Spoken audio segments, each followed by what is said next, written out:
Assalomu alaykum yurtdoshlar. Biz muhim siyosiy jarayon oldida turibmiz. Ya'ni 2026-yilning 15-yanvaridan 28-fevralga qadar aholi va qishloq xo'jaligini ro'yxatdan o'tkazish tadbirlari o'tkaziladi. Bu jarayonda albatta savollar juda ham ko'p, lekin biz eng muhimlariga to'xtalmoqchimiz, mutaxassisga yuzlanamiz. Xo'sh, bugun O'zbekistonda umuman aholini ro'yxati aniq, ya'ni necha nafar aholi istiqomat qilishi yurtimizda.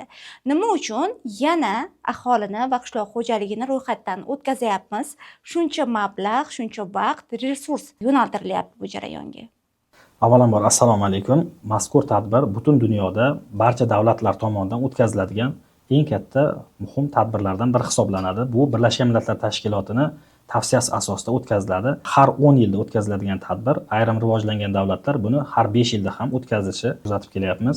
O'zbekistonning hozirgi 38 million aholisi soni aynan o'sha 1989-yilda o'tkazilgan ro'yxatga olish natijalarida chiqqan 19.7 million aholi soniga, demak har yili tug'ilish qo'shib kelinadi, o'lim ko'rsatkichlari ayriladi, doimiy yashash uchun xorijdan ko'chib kelgan fuqarolar qo'shiladi hamda O'zbekiston hududidan xorijga doimiy yashash uchun ko'chib ketgan fuqarolar soni ayriladi. Demak, qo'shish va ayirish usulida bugungi kunga qadar o'sha aholi soni shakllantirib kelinmoqda.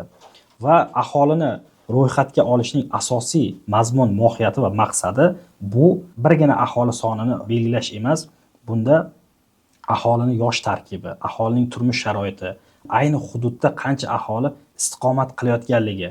Ya'ni misol bilan gapiradigan bo'lsak, Toshkent shahrida deymizmi yoki biror bir respublikadagi Samarqand viloyatida doimiy aholi sonini rasmiy Milliy statistika qo'mitasi tomonidan 4 milliondan oshirib bersak, lekin ayni vaqtda Samarqand viloyatida qancha aholi istiqomat qilyapti?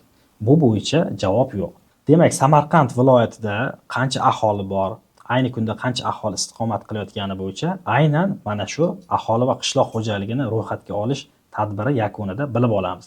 Va shundan keyin viloyat hokimiyati, umuman hukumat, davlat o'sha hududda istiqomat qilayotgan aholidan kelib chiqib resurslarni taqsimlanishi va boshqa ijtimoiy xizmatlarni taqsimotida manzilli rejalashtirishda muhim asosiy manba bo'lib xizmat qiladi. Keling, oddiy aholi uchun yana ham pastroqqa, birlamchi bo'g'inga, mahallaga tushadigan bo'lsak, bitta mahallada qancha aholi istiqomat qilyapti? Qancha erkaklar bor, qancha ayollar bor?